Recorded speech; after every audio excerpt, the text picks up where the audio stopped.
Hey guys, welcome to my channel again. Let me tell you something. God is good and faithful.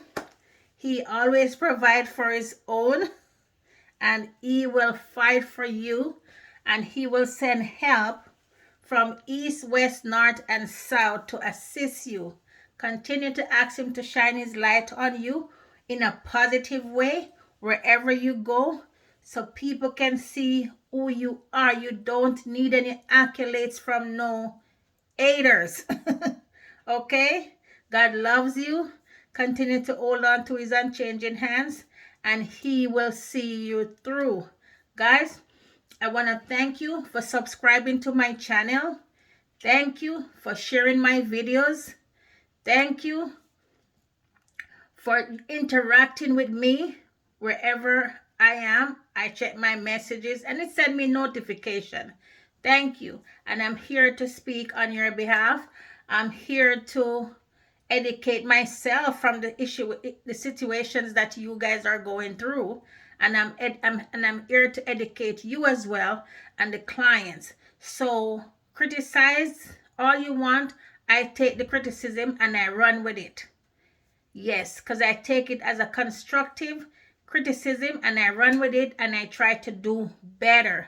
And when I hear stories, I brace up myself, keep an open mind that in case I run into situations like these, how would I deal with situations, or even to just knowing that these things can be existed. These things are existed. I just may not run into it yet after working 22 years in this field. So let's get into our topic. Remember, don't feel bad to ask me about something that I spoke about before.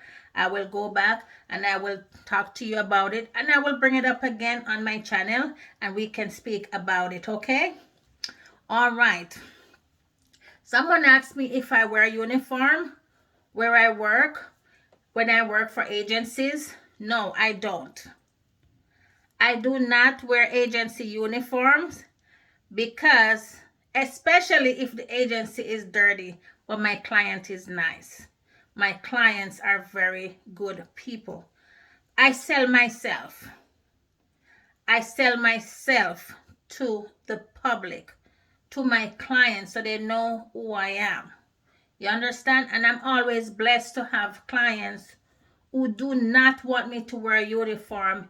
Even if the agency requires a uniform, they don't want me to wear a uniform. They want me to dress appropriately in the stuff I wear, and I wear appropriate clothes around my clients. Okay, so that's how they want me to carry myself. So I dress nicely, and when I go out with them, they hang on to my hand. Even me holding on, they holding on to my hand. Yes, so dress appropriately so your client feel proud to walk beside you and to know, and that shows the public that you really take care of them. Normally you are the one hanging on to them, but when they are holding on to you, it speaks volume and it says something different to the world wherever you go. Okay, when I step up with my clients, everybody stop and look. When I drove up, everybody stop and look.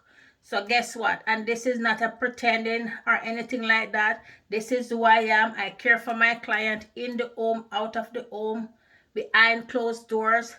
Just when me and she's there or me and him is there, yeah, that's how we work things. I go above and beyond for my client and it shows on you. Once you're doing the right thing, it will shows on you. You don't even have to say, I am this or that. And your work speak volume. The healthcare team, the doctors, the nurses, when they do those blood checks and stuff like that, or their physical, it will shows who the caregiver are. Their blood work will show that they're eating healthy. Be careful what you give these clients to eat. Cut down on the salt intake unless they're supposed to eat salt. And if they're supposed to eat salt, don't throw salt on them, okay? Just do the right thing and good will follow you, my caregiver, friends, family, all of you guys who supported me. I love you and I thank you and I pray God will continue to guide and protect you. Okay, so we talk about the uniform. Guys, we're gonna talking about how to improve yourself, make yourself a better caregiver, how to make money while working as a caregiver, and it does not affect the client. We're going to talk about gossiping too. Caregivers who are going nowhere, the ones who call you and they say, oh, I'm having this issue. What's your input? What do you think I should do? And you give them scenarios, you walk them through. But guess what? They go and they do the stuff that they're not supposed to do. Don't waste my time. Don't waste other caregivers' time. You are a kiss ass. I'm gonna call you that. You are a kiss ass and it's gonna bite you in your butthole later on. So don't waste my time, because you know what? When I'm not attending to my client, I have stuff I have to do around the house. I have things I gotta do for her, and I have my personal life too. I have my mom I gotta talk to at times. I have 2 daughters, and I have my fiance, and I have paperwork that I gotta keep up with. Don't call me and waste my time, please. My day is scheduled out. When I squeeze and take a phone call from you, that's my precious time. So don't waste my time. Okay, we're going to be talking about feeling depressed on the job. I'm watching my clock.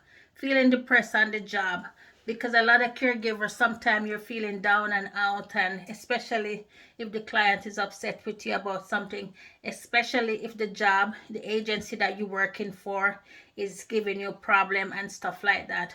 But let me tell you something. You can always listen to some gospel music, listen to some motivation speaker on YouTube. Listen to them, they motivate you. You want to do better.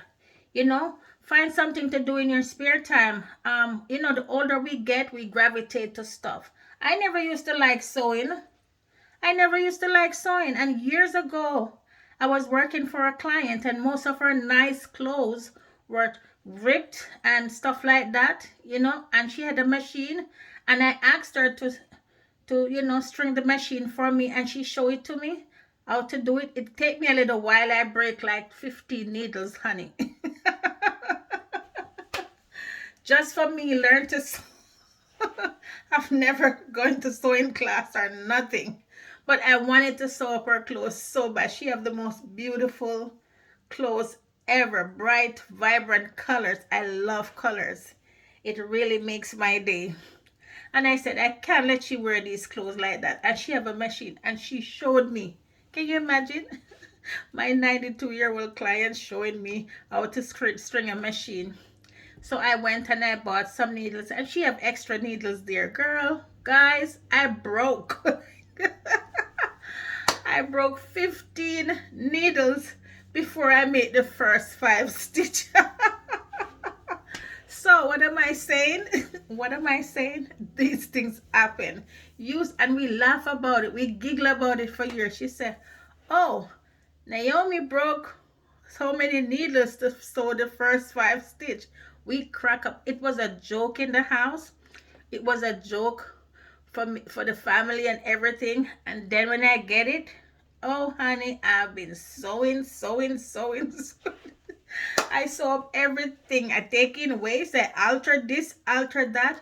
That's not a part of my job.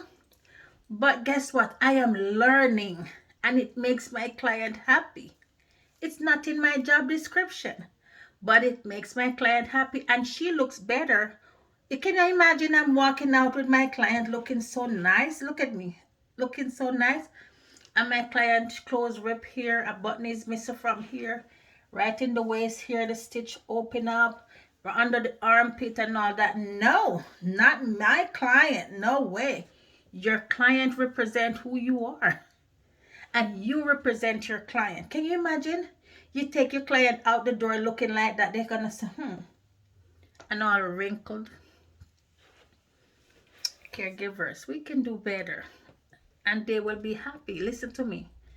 They will have fun, just like how they laugh at me about sewing and breaking those needles. It will be a joke of the year. Guess what? I give them joke of the year all the time. All the time I give them joke of the year. Yes. And they be telling everybody, oh, she broke 15 needles, and they giggle. And I giggle too. Yes. So I learned to sew from that time. So I do my alteration for that client at the time, and I do it. And guess what? I end up purchasing a machine for myself with the embroidery. I don't start the embroidery part yet, but I'll be doing that sometime in the future. No time now. So I am saying this. These are some stuff you can do, because the older you get, you gravitate to stuff. Help your play puzzle with your client. Play word games with your client. Trust me, I learned so much stuff. The puzzle, I prefer the big ones because they kind of mess with my eyes. And some of the clients, it makes them bored when you use the little teeny ones. So get the big ones. You can get them from Amazon. Tell the family will purchase them. Puzzles help the brains to go work, work, work. Keep their mind active and going and want to search stuff. So yes, let them do puzzles, word games, crossword puzzle, and the puzzle where you put the pieces together. Yes, those are the ones I'm talking about. Some clients love when you read to them. They have so many interesting books you can read. I love to read. And a lot of girls doing knitting. A lot of girls I spoke to, they knit. I am not interested in knitting. What works for you? Great. Kudos. Find something that works for you. I am not into knitting. I wish I could do it. I tried it. A client tried to teach me one time. It took me one day to make the first 5 chains. I don't like it at all. So I'm not going to be doing any knitting no time soon. And I love colors. I will just sit down and look at different shades and colors. And I love to look at new homes. And I love to look in homes too, to see other people mindset on designs and stuff like that. So we go driving and we go into the communities that is new homes, and I go in and I look in the homes and see what's going on. So do stuff. Get your client out the door when the weather is good and do stuff. Take the negative stuff off your mind, whatever you're going through. Pray and ask God to just take it away from you and do his work himself. God don't need any help to do his work. He can make his own decision. Can you imagine? He has the whole world in his hand. It's like a little game, he's playing his little game, and everybody's doing right. Leave God, let him do him work. You do yours. Find something to do that is educated.